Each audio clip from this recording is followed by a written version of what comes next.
Bismillah ar-Rahman ar-Rahim, in the name of God, the most gracious, the most merciful. Assalamu alaikum wa rahmatullahi wa barakatuh. Welcome to A-Level Maths live lesson. Adding algebraic fractions is the topic today.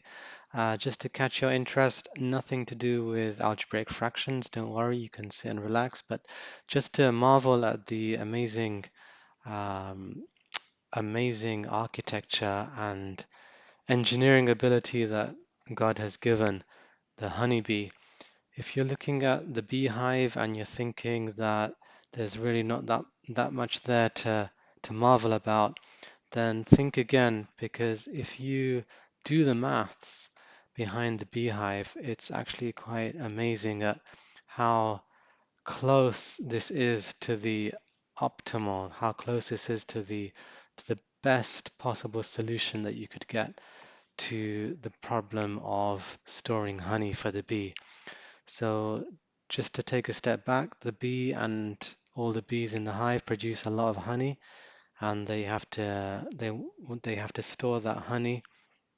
So if they built these kind of tubes, then those tubes could have been any kind of shape. So they could have been square tubes, and we could have just had a square next to another square next to another square. That's something the bees could have chosen to have done. Or you could have had kind of thin rectangles as your tubes. So you could have had thin rectangles followed by another thin rectangle, followed by another thin rectangle, and you could have stored the honey in there. But the bee's gone for a hexagon at the front, rather not a square and not a rectangle. Or alternatively, the bee could have gone for a equilateral triangle or another kind of triangle to have as the front shape. But what you find if you do the maths, and this is something that I've picked up, so feel free to go and research it yourself rather than take my word for it. But if you do the maths, what happens is that by choosing any other shape, or almost any other shape, rather than a hexagon, it ends up using more of the bee's honey resource to build in order to still store the same amount of honey. So if the bees have to produce their own honey, which they then have to take lots of that honey and then turn it into wax to build this hive from the wax that's made from the honey, then the bees don't want to waste any of that. It takes a lot of their energy and resource to build that. So what they want to do is they want to store the honey using a shape that requires the least amount of material, in this case the wax. And if they had done it using a square, or if they'd done it using a rectangle, or if they'd done it using triangles, or almost any other shape, then what you find is that these other shapes wouldn't be as efficient. It's the hexagon that is almost the top efficient shape to use. And I say almost because there is one other shape out there, and I'll let you find that out. But again, the most amazing thing is that if you compare the hexagon to this other shape, yes, this other shape would, in theory, be slightly more efficient. It would use up slightly less beeswax, but when you're looking at practically how easy is it to build, well, the hexagon for the bees compared to that other shape is much, much easier to build. So if you look at those both points, that not only does it have to be efficient, but it also has to be practical as well, then the hexagon is the optimal shape that the bees could have chosen. Now, the bees, they can't do maths and they can't do design of engineering plans or anything like that. So you have to marvel and you have to say, wow, just glory be to God the great that's given the bees that ability, because they could not have got that ability from anywhere else, anyone else except the one that could work this all out and just give them the best shape to use. Anyway, that's the little just taster of what kind of things maths can let you explore. Let's get on with today's lesson, which is adding algebraic fractions. So the kind of fractions we want to look at will have lots of x's and maybe some brackets in there as well. But just to start off with, we're just going to keep it simple, and I want to show you a new technique that you could use to add or take away two very simple fractions. So let's write the first fraction and then the second fraction. And let's say we want to add these two fractions. And I know what you were taught at school. You were taught to work out the common denominator and that kind of stuff, and multiply each fraction so that it gets to a common denominator. But I want to show you a new technique. And just before I do that, just let me check if there's any comments. No, fantastic. Okay, so I want to show you a new technique that you can use for simple fractions like this, and it will work. But if you can use this technique on fractions with numbers, well, when it comes to algebraic fractions, the same technique will work so well. So let's start. Bismillah ar-Rahman ar-Rahim, in the name of God, the most gracious, the most merciful.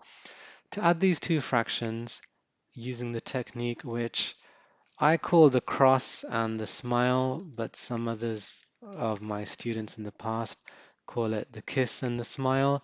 And that's fine as well, because hopefully if you're sending messages to parents and your relatives, you want to finish it with a little kiss just to show your love for your family. So we can go with that wording. It'll help you to just remember it a bit easier. So here comes the cross or the kiss, and it's right in the middle. And what it's telling you is that these numbers at each end of the diagonal, each end of the kiss, you're going to have to multiply them. And the smile is just at the bottom here. So the smile is between the 7 and the 5. And that's a nice big smile, and that's again telling you to multiply. So even though the question was add, or in another example I'll show you take away, the cross and smile technique is all about multiplying the sets of numbers that you get at each end. So let's do that and show you how easy it is to get the answer. And I've used deliberate fractions here where the denominator 7 and 5 can't easily be turned into a number that'll be the common denominator. So um, just try to use this technique really to help you learn algebra rather than add normal fractions. But let's see how it goes. So we know we're going to get a fraction as the answer. So there's my fraction line. And the first part of the cross, 3 times 5, that's 15. So I can write that here.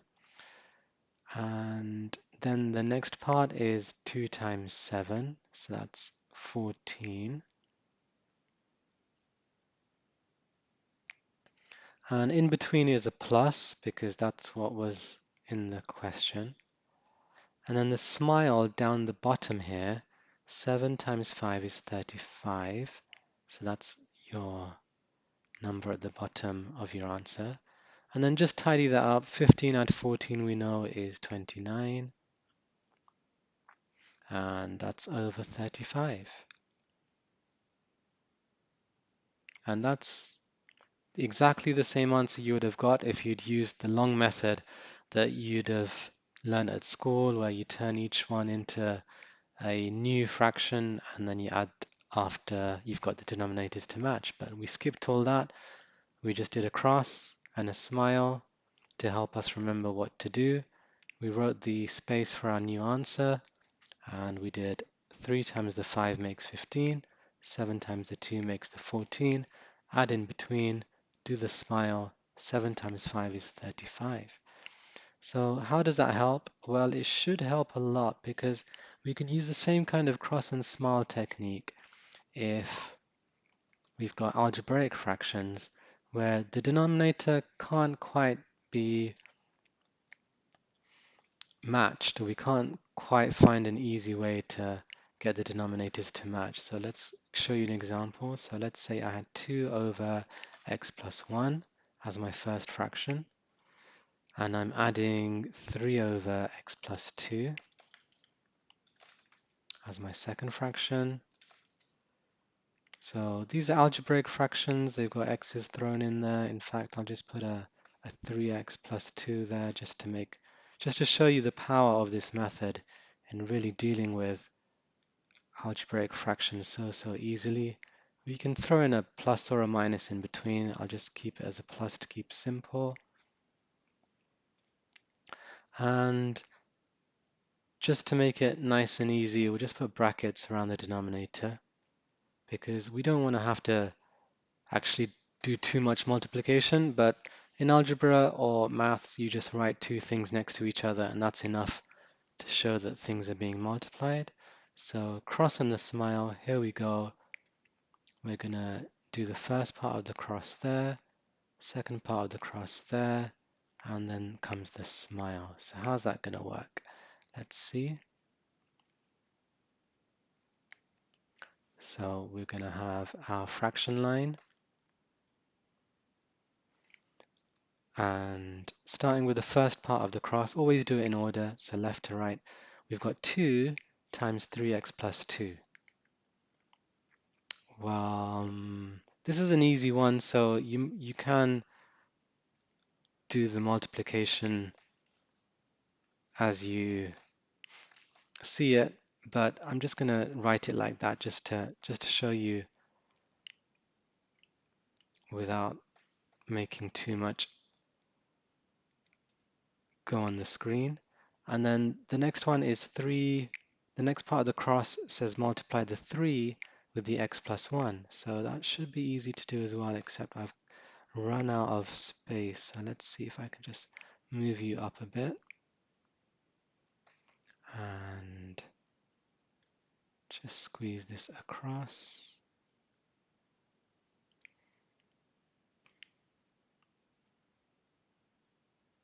And hopefully I'll be able to just squeeze that in. So it's 3 times x plus 1.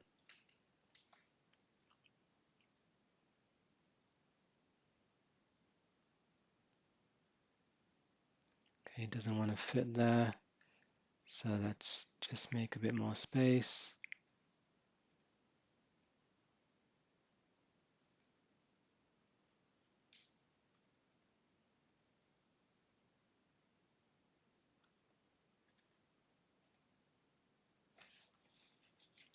And hopefully that's enough space to just squeeze that in.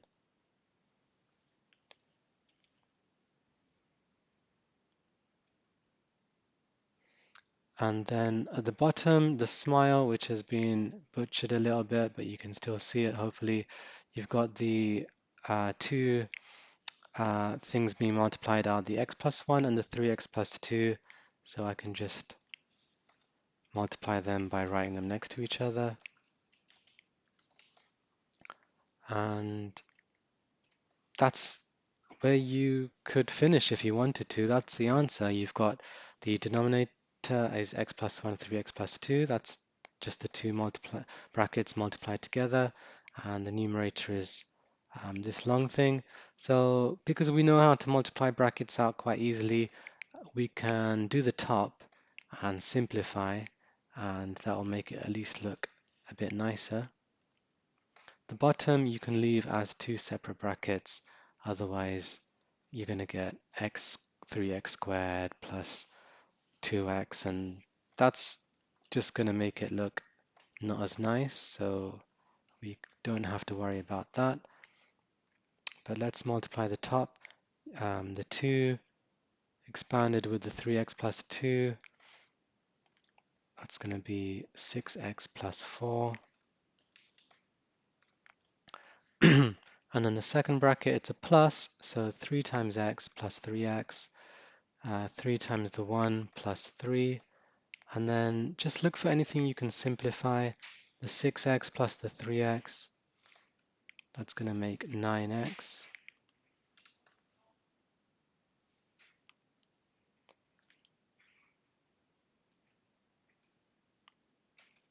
And then the 4 plus the 3 makes 7. So hopefully that was very, very simple for you just from your GCSE and what we've done earlier. So 9x plus 7 on the top, x plus 1, 3x plus 2 on the bottom. Okay, if that was a minus, then we would have had to be a lot more careful, but let's just see if you've got the hang of the cross and the smile, just where there's a plus in between. Let me give you a new question for you to try. So let's go with 7 over x plus 1. I'm not going to put the brackets in there. I'll leave that for you to put in because it's not always going to be obvious that there should be brackets there. You've got to be able to see that yourself. And let's make that 3x plus 2. Put the fraction lines in and an add in between and give you 5 minutes. See how you do. Try that now.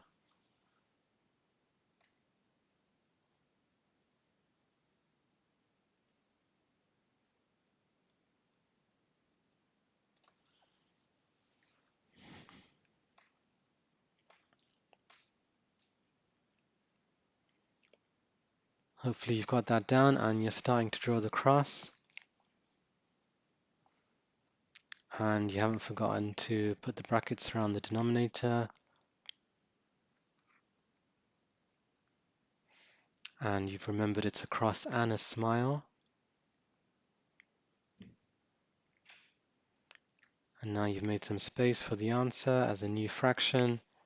And you're thinking, using the cross, what would come at the top?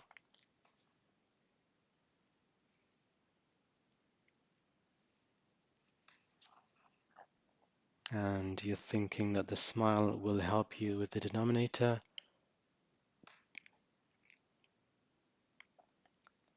And there's no need to simplify the denominator, but do try to simplify the numerator, the top bit.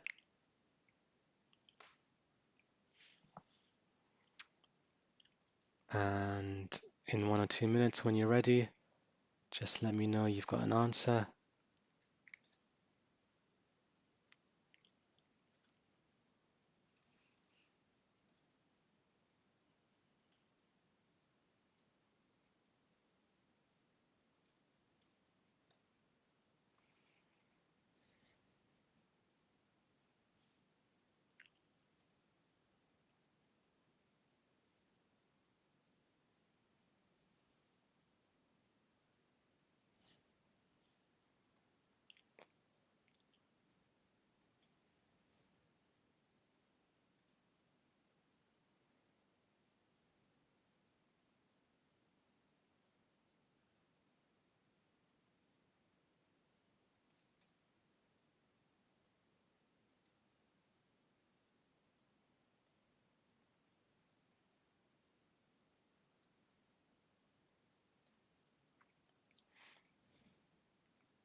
And just 1 more minute to simplify your answer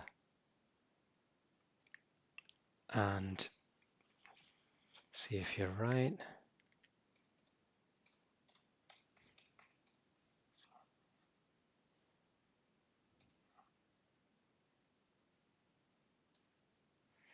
Okay, that's fine. We'll see. You can see and correct your answer or give yourself a tick if you're right, inshallah. So hopefully you remember to put some brackets around the denominator just to make it easier to put those together and multiply. And then you did the cross and the smile. And the first part of the cross then helps us work out what the numerator is going to be. So we've got 7 times 3x plus 2. I'm just going to multiply that out as I write it. So that's 21x plus 14. 7 times the 3x, 21x. 7 times the 2, that's 14. The next part of the cross is telling us to multiply 8 by the x plus 1. So that's going to be 8x plus 8. I've just done those two steps in one. You could have split that out by writing the brackets, that's fine.